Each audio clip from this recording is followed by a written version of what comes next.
Chair, are you ready to start the meeting? Yes. Okay, I'll give you a countdown.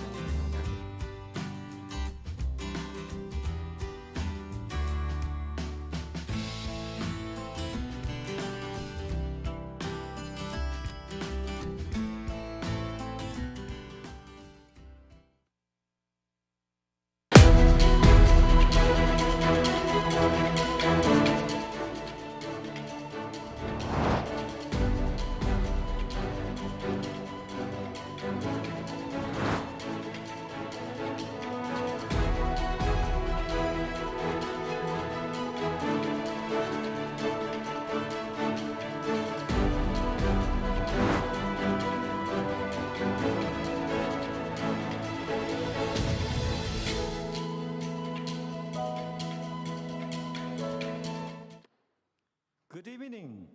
I would like to call the regular meeting of the Planning Commissioner to order. Today's date is January 17, 2024, and the time is 6:31 p.m. Well, Planning Commissioner Clerk, roll call, please. Commissioner Anderson, Here. Chair Bowie, Here. Vice Chair Hamadi, Here. Commissioner Power, Here. Commissioner Walbert. Here. Thank you. The record shows all commissioners are present. Oh, now we will do the flag salute. I will lead the flag salute today. Please stand and put your right hand on your heart. I pledge allegiance to the flag of the United States of America and to the republic for which it stands, one nation, under God, indivisible, and with justice for all. Thank you.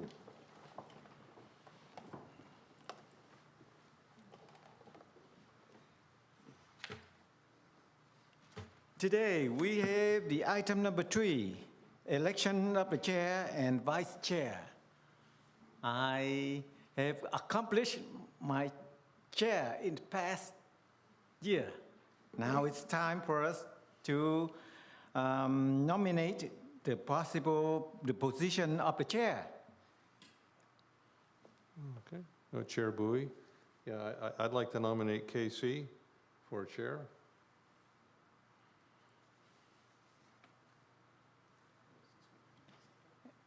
Any people want to do second? Sure, I'll second that.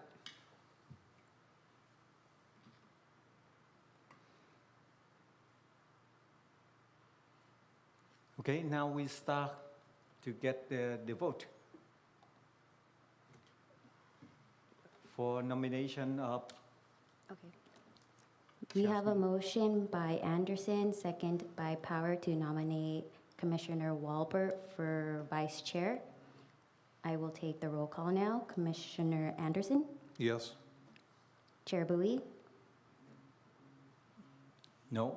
no. Vice Chair Hamadi, No. Commissioner Power, Yes. Commissioner Walbert, Yes.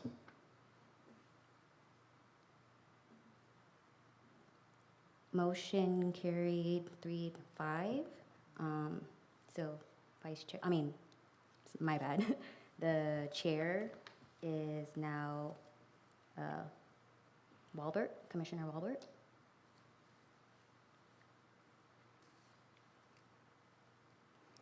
Now? Do you want we- to do the vice chair now? I would suggest maybe just letting Tony finish out this meeting to make it easier, unless anyone really feels strongly otherwise. That would be my suggestion. Okay, so now we have a new chair, Mr. Robert, Casey Robert. Thank you. Thank you very much. Thank And- you, commissioners. Now we go to the nomination for the position of vice chair.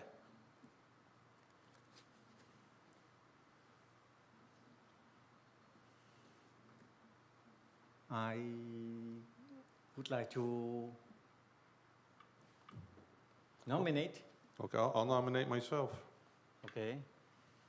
I'll second that.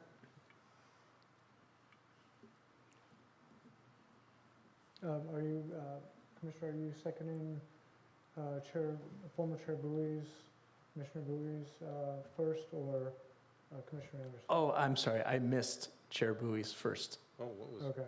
Yeah, Okay. I only heard Don, so I was seconding Don. You had made a nomination also, Commissioner Bowie? I will nominate Alin Hamed. Okay. He's the So vice we chair. have a second for Dawn, and do we have a second for Commissioner Hamadi?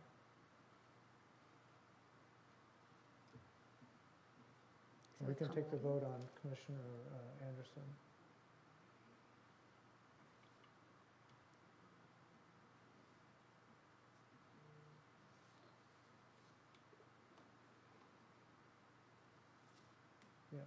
Sorry, who's second?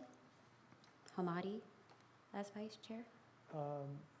There's a second for Commissioner Anderson, so Okay, we can take the vote on that. okay, so the motion by Bowie and then a second by Anderson for Hamadi. Well, there's No. not a second yet for, Chair Bowie nominated Alin Hamedi. Commissioner Hamadi, but there's not a second yet for Okay, that so nomination. I was getting confused. Don nominated himself and I seconded, yeah. Yeah. Okay. Well, I Sorry, didn't I'm know you could confused. nominate So is it- yourself. It's Hamadi. I should say second? Commissioner Anderson. I had Okay, no idea. Anderson. I thought somebody had to nominate you. I'm sorry? I didn't know you could nominate yourself. I thought somebody has to nominate you. No, you can nominate yourself. I had no clue, Yeah, because I would have nominated myself as the chair, but I didn't Yeah. know. I had to wait for someone to you can nominate me. nominate anybody. Yeah, I had no clue. Okay, so it's Bowie that made the motion and then Don second, Hamadi second? no, I made the motion to, Oh. I nominated myself, Okay. okay. and Jameson seconded, so that's what we'd be voting on at this Yeah, time, that's the vote we would take right for now. vice chair. Okay. Wait, who's James? Who seconded? Power, okay, my bad. All right, so motion by Anderson and then second by Power for Dawn being the vice chair, right? Yeah, Okay, Commissioner Anderson for vice Alright. chair. Do you want to do the roll call? Commissioner Anderson, Yes. Chair Bowie, No. Vice Chair Hamadi, No. Commissioner Power, Yes. Commissioner Walbert, Yes.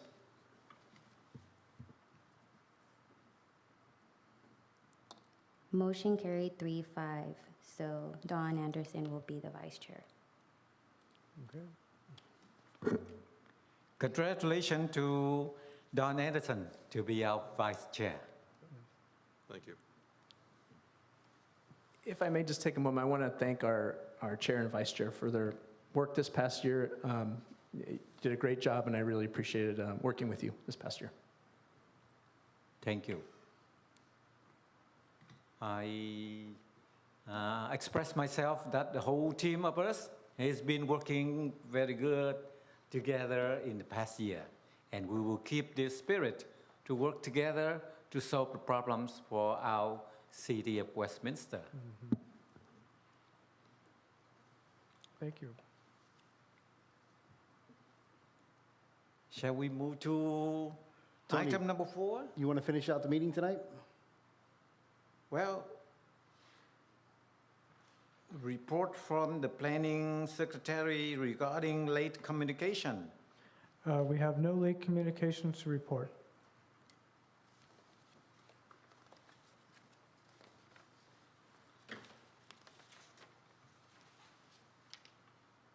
And item number 5, ex-party communications. This session is intended to allow all officials of the opportunity to review any disclosure regarding the visits or ex-party communication about the public hearing and regular business items. Are there any disclosures? No.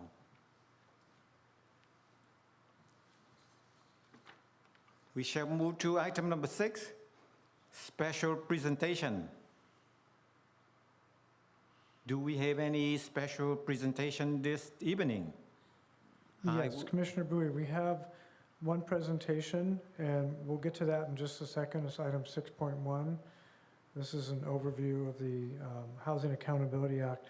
But I'd like to introduce this topic just a little bit before we segue into the presentation that Russ has provided for us. You know, we've talked about this in past meetings. There's a number of new state housing laws that really impact how local governments can look at new development projects, housing projects, and mixed-use projects. And we have spoken in brief about some of those. What we wanted to do tonight, and also at the next meeting, is drill down a little bit deeper and get into some of the realities of what happens if we don't approve some of these projects. And so tonight we're going to talk about what's called the Housing Accountability Act, or HAA. At the next meeting, we'd like to talk a little bit about a similar piece of legislation called the Housing Crisis Act.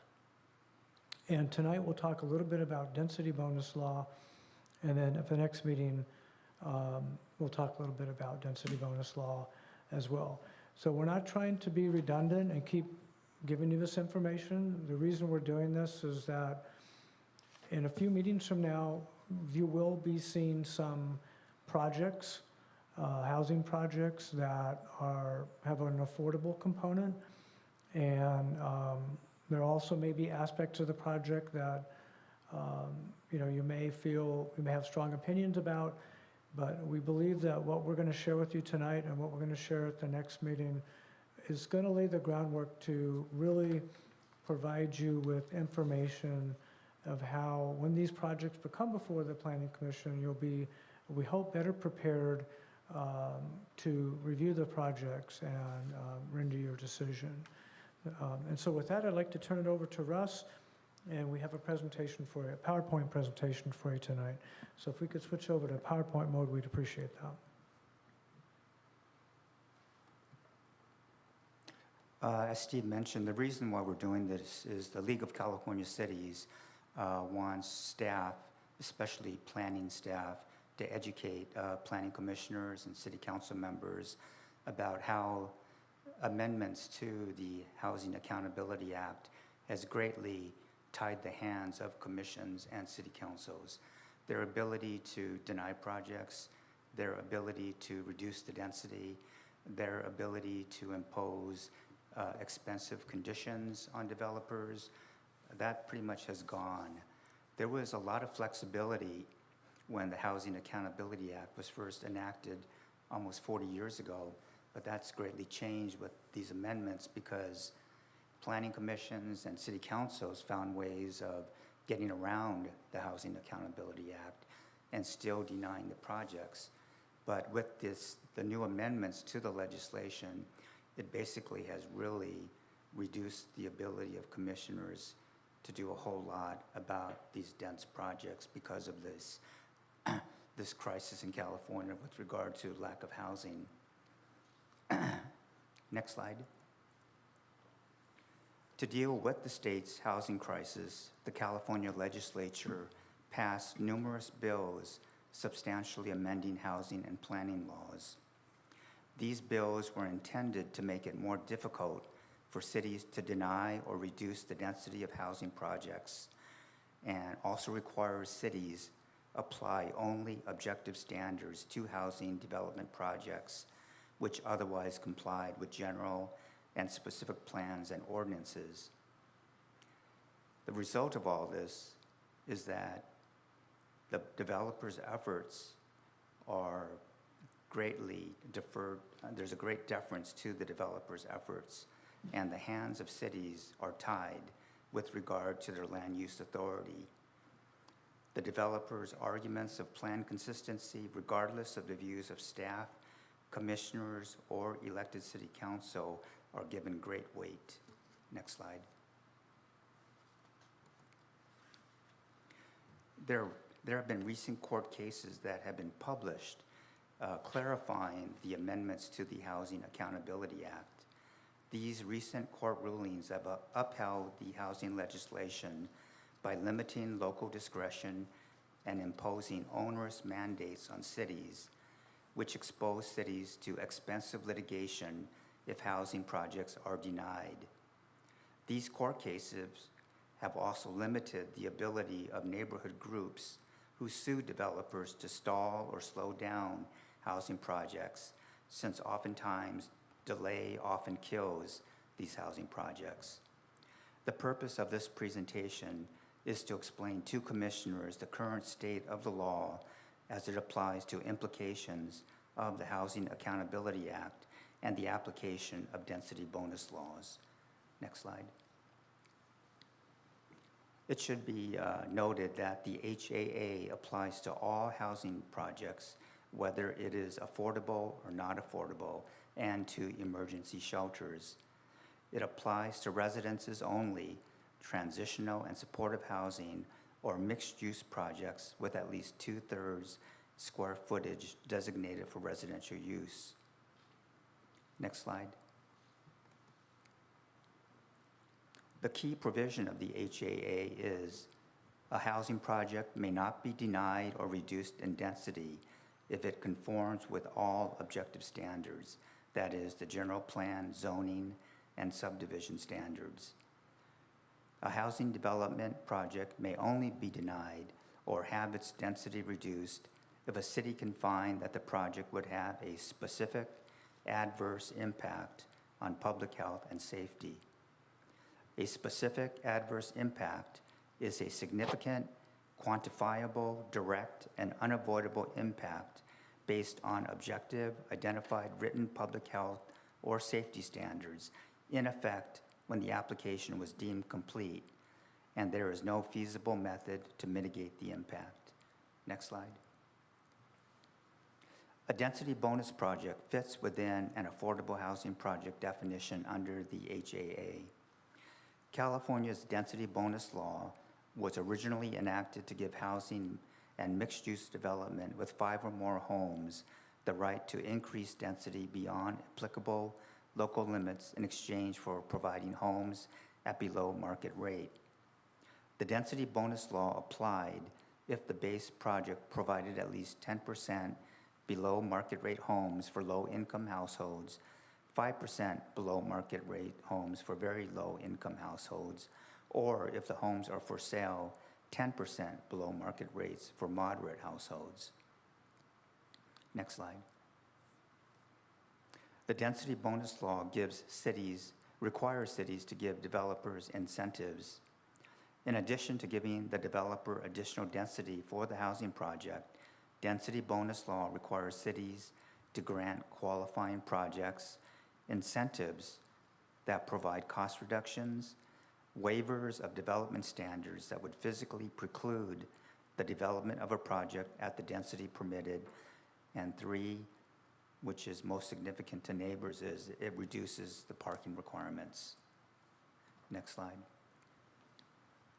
There have been recent amendments to the density bonus law.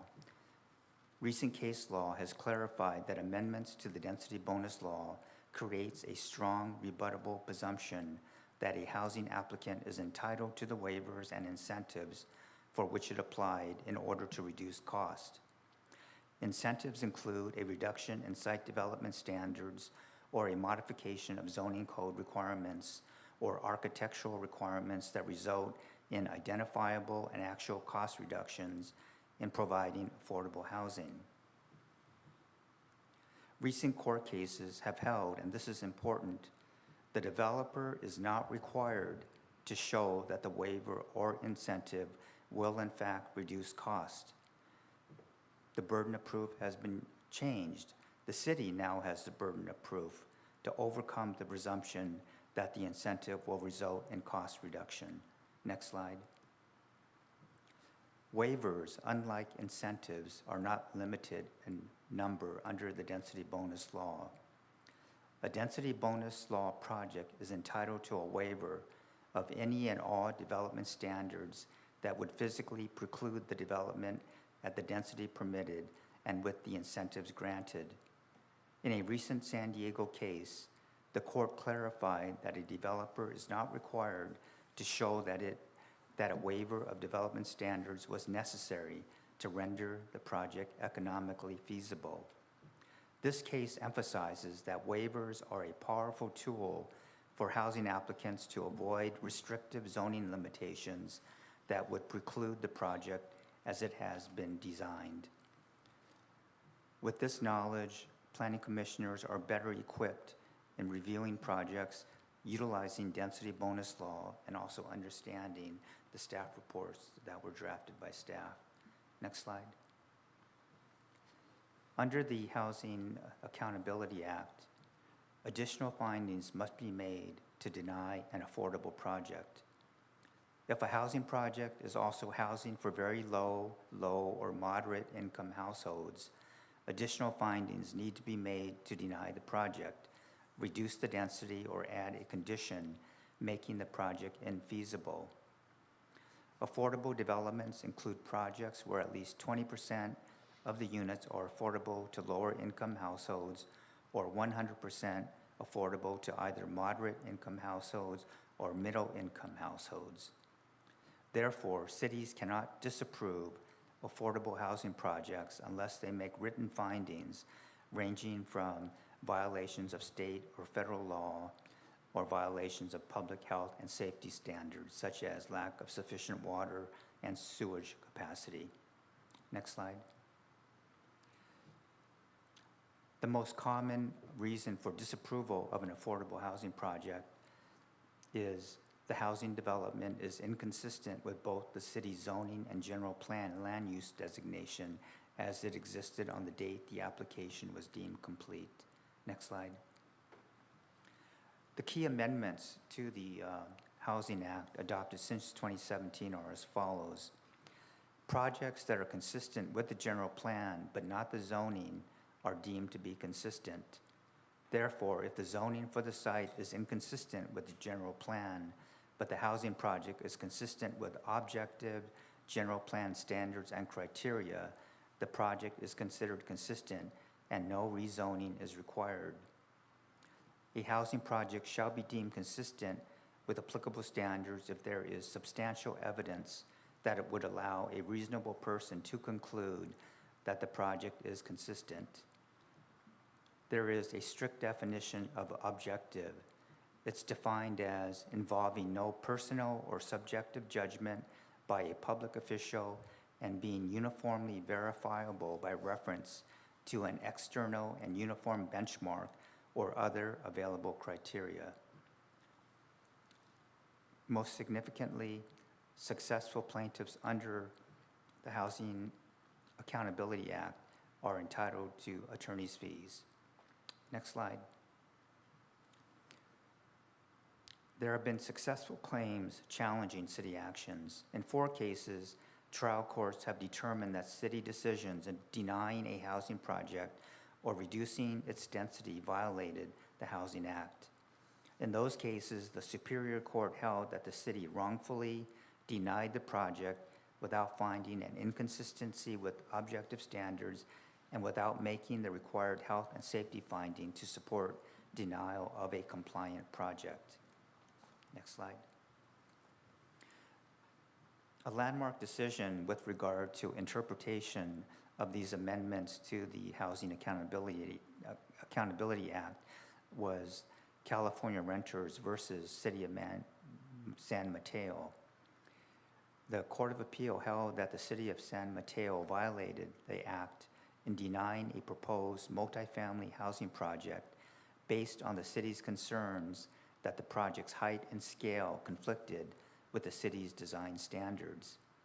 The San Mateo Court held that because the city's design standards are subjective rather than objective, those standards could not serve as a basis to deny the application under the act. Next slide. The facts in the San Mateo case are: a developer applied to the city of San Mateo to construct a 10-unit multifamily residential building in a single-family neighborhood. The site was designated for high-density multifamily residential in the city's general plan and zoning code.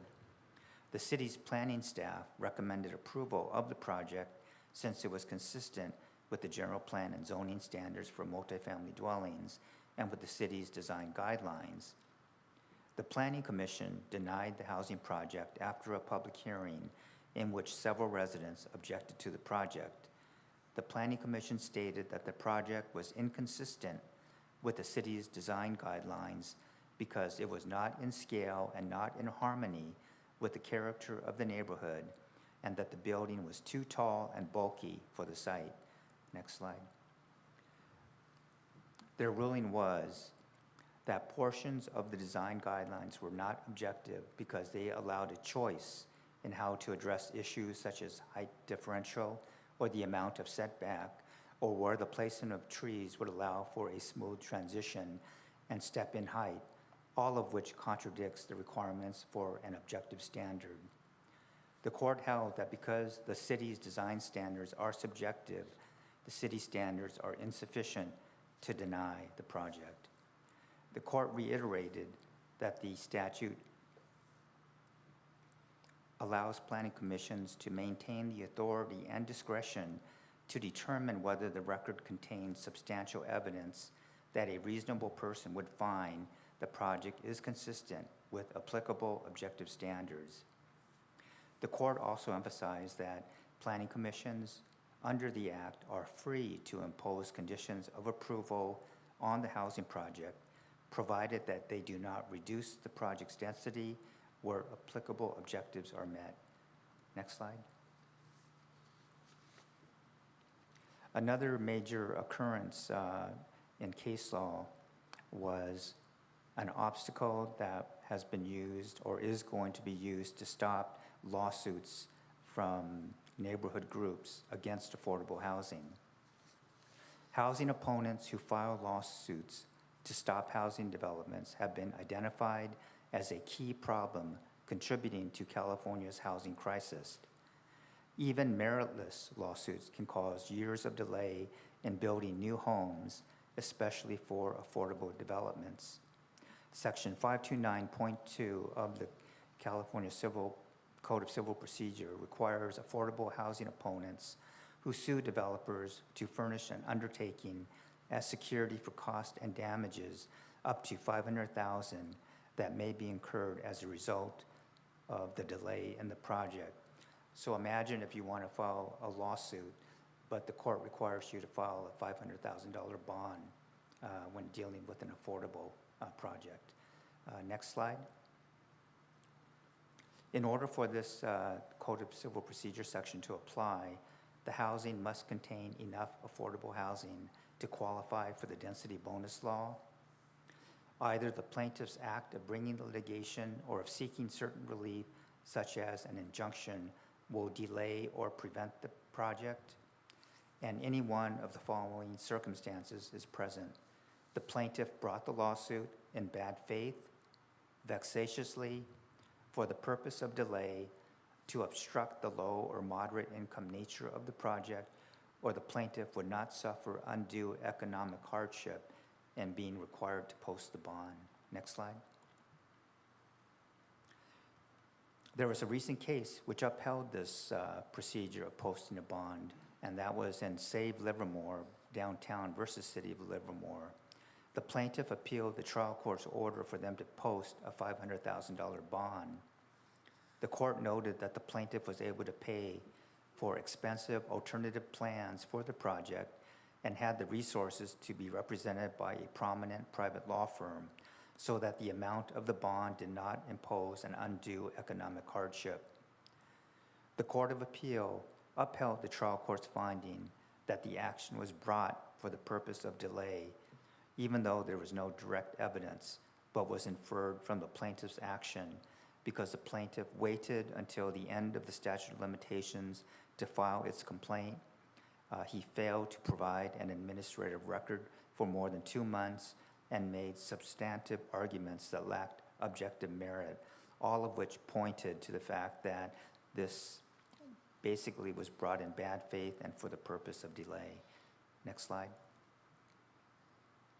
The importance of the Save the Livermore decision. It is the first published opinion affirming and applying CCP 529.2 and the requirement to post a bond. This decision is likely to give courts and developers greater confidence in their ability to rely upon this section. The Save the Livermore opinion confirms that the CCP bond requirement is not limited to situations in which plaintiff brings actions in bad faith or vexatiously, as some other laws are. Instead, it could be only for the purpose of delaying the project. In addition, the Save the Livermore court affirmed the relatively circumstantial evidence can be sufficient to allow a housing development to establish that litigation was brought for a prescribed reason, or to establish what bond amount would be an undue burden. Next slide. Other lawsuits that were just filed in the past year included one in which the city of La Cañada, Flint Ridge, denied an 80-unit mixed-use, mixed-income housing project. Last month, the governor and the attorney general announced that the state would intervene in the case of California Housing Defense Fund versus City of La Cañada, Flint Ridge, to uphold California's housing laws. The governor stated that the La Cañada, Flint Ridge will learn, as other cities have, that the status quo is no longer acceptable, and ultimately, they will be held accountable. The Attorney General stated that far too many Californians struggle to access affordable housing, and cities have a duty to facilitate, not block, affordable housing to alleviate our housing crisis. Next slide. One more lawsuit involved the city of Elk Grove, in which they denied a housing project for the homeless. The governor and attorney general moved forward with a lawsuit to sue Elk Grove, arguing that city officials broke the law by denying this project of 67 units and accusing them of discriminating against low-income families.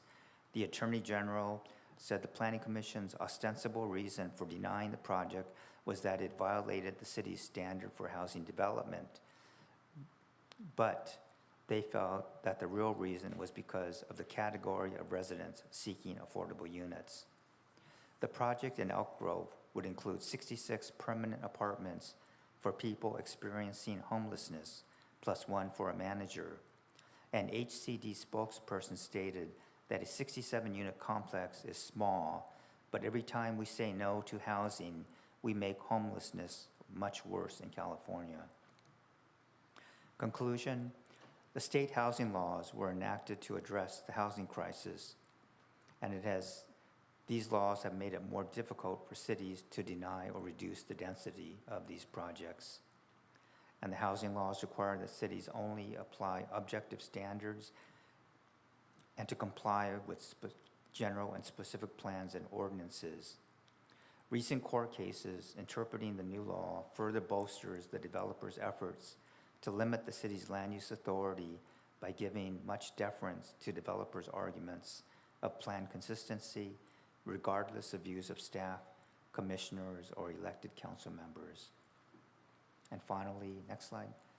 Therefore, when considering any housing projects, keep in mind that attempts by the commission to do the following: deny the project, redesign the project, reduce the density, reject waivers or incentives, or to modify the project so that it becomes economically infeasible may subject the city to litigation and attorney's fees. Thank you, Russ. If there's any questions, we'd be happy to answer the questions of the commission. Yeah, well, thank you, Russell, for that presentation. There's a lot of information there. And I'm sure it's going to increase the burden for staff to sort through projects and try to figure out just exactly what needs to be addressed. We certainly want to, I think from a city standpoint, do the best to ensure projects are what's in the best interest of the city. Also comply with the law. Don't have any disagreement with that. So I think staff has another, I guess it's work cut out for it to go ahead and sort through all these new requirements. A question for Russell. You'd mentioned adverse impact. Can you think of maybe give us an example of what might be considered adverse impact? None of the cases talked about any adverse impact because the city themselves were unable to identify an immediate adverse impact. Okay, just for the housing, and this relates to, Yeah. now, all that you've covered is for housing, so if we get commercial, industrial, the city still has some latitude in those projects? Yeah, there's different statutes that cover commercial, housing on commercial property, housing on church property. And I don't know if the distinctions are major or minor.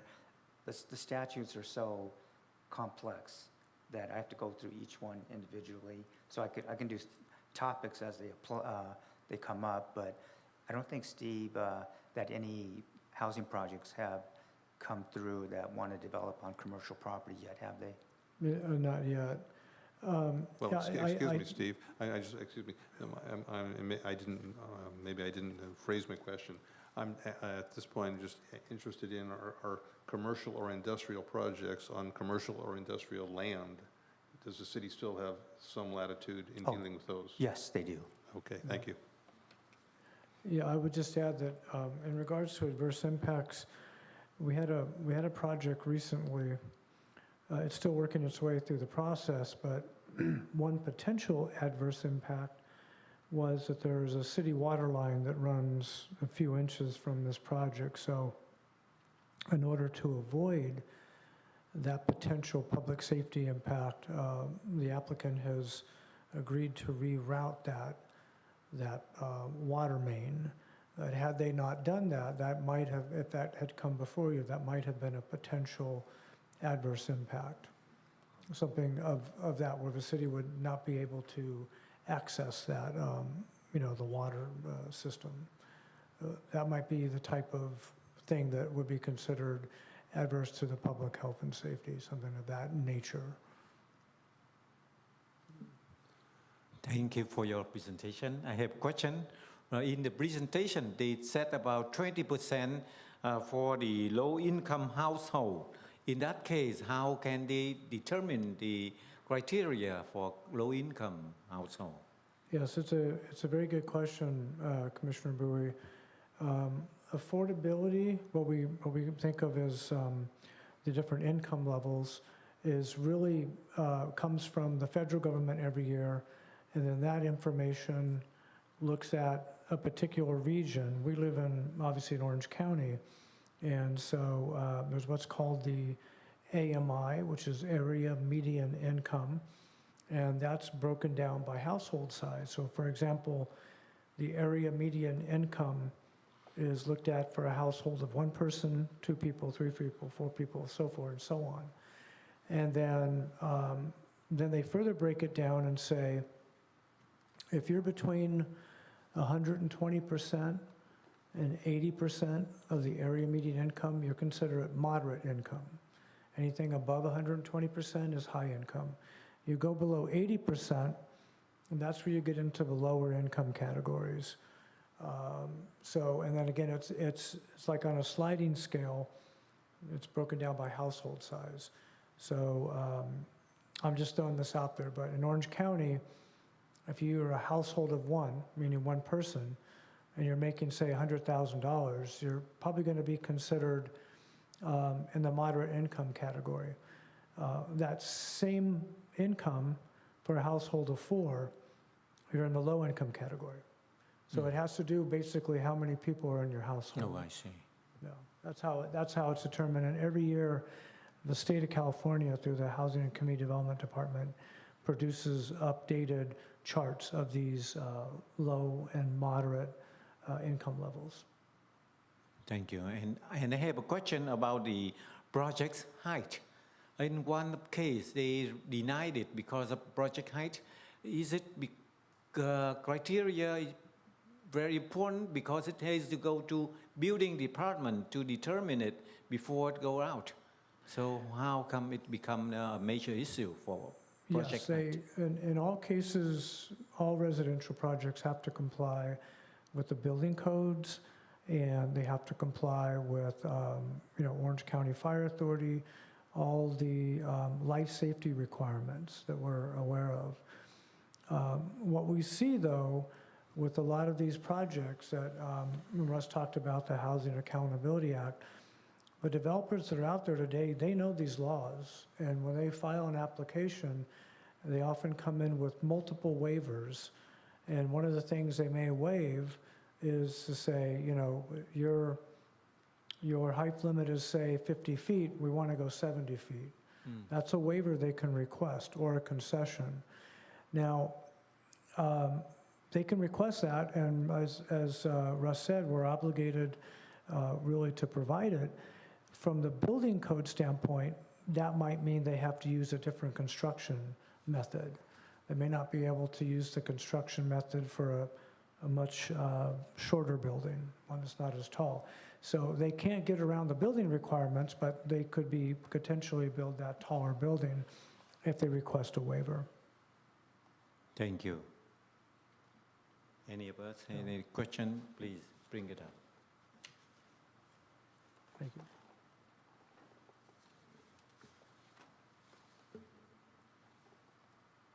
Well, thank you for your presentation and your answering on the question we have. Now we move to item number 7 for oral communications. The Planning Commissioner Clerk, please read the procedure into the record. This is the time of the meeting that members of the public may address the Planning Commission on matters of public interest which pertain to the city and are within the subject matter jurisdiction of the Planning Commission. Members of the public wishing to address the public hearing items shall do so at the time of the public hearing, unless extended by a majority vote of the Planning Commission. Comments shall be limited to 3 minutes per speaker. To address the Planning Commission, please complete a blue request to speak form that is provided at the entrance to the council chambers and submit the form to the Planning Commission clerk. When your name is called, please step to the podium at the time and state your name and city of residence for the record. There's no speaker cards submitted. Okay, so we have no public comments. I will now close the oral communications and move to the next item. Item number 8, the minutes. None. Okay. Now, item number 9, public hearings. None. None. None. None. Okay. Item number 10, regular business. None. Okay. Item number 11, reports. None. Okay. Item number 12, matters from the staff. Are there any announcement from our staff? Yes, thank you, Commissioner Bowie. I'd like to, first of all, thank all of the staff, Russ and Mimi, Michael, and Shelley, who've all worked very hard to make sure we could have this meeting tonight. I wanted to thank the planning commissioners. Commissioner Bowie, I want to thank you for your chairmanship in this past year. Thank you very much. Congratulations to our new chair and vice chair for the year coming up here. And thank you to all the commissioners for the hard work that you do. The final thing that I wanted to share with the commission, unfortunately, is some sad news, but we unfortunately lost one of our most valuable employees recently. You may already have heard that we had an employee named Nancy Wright who had worked for the city for 46 years.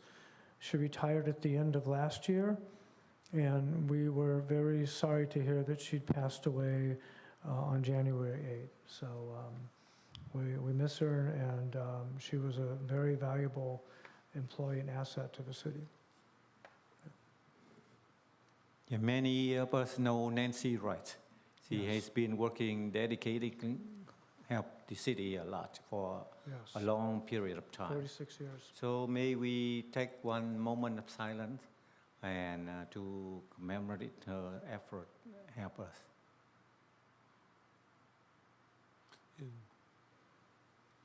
Thank you. And Chair, may I ask that we adjourn in her memory as well? Yes. Thank you, Chair.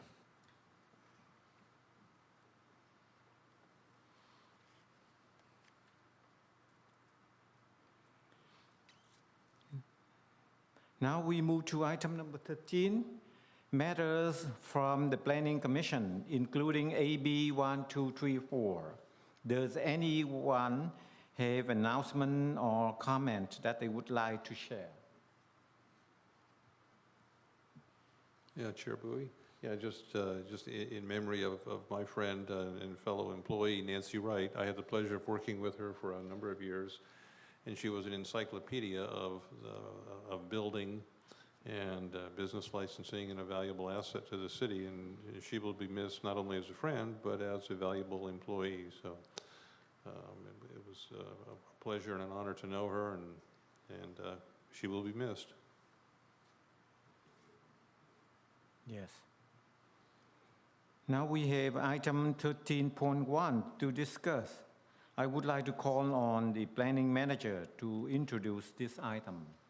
Thank you, Commissioner Bowie. Yes, this is something that was mentioned at a previous meeting by now Vice Chair Anderson, and it's a request of the commission to direct staff to inform the Planning Commission of pending state planning-related legislation that may impact the community, so that the Planning Commission may offer its recommendations to the City Council. That's what is suggested and proposed. Thank you. Now the last item, number 14, I would like to adjourn the meeting at 7:17.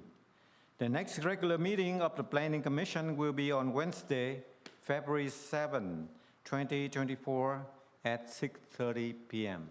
Thank you for all of your hard working today.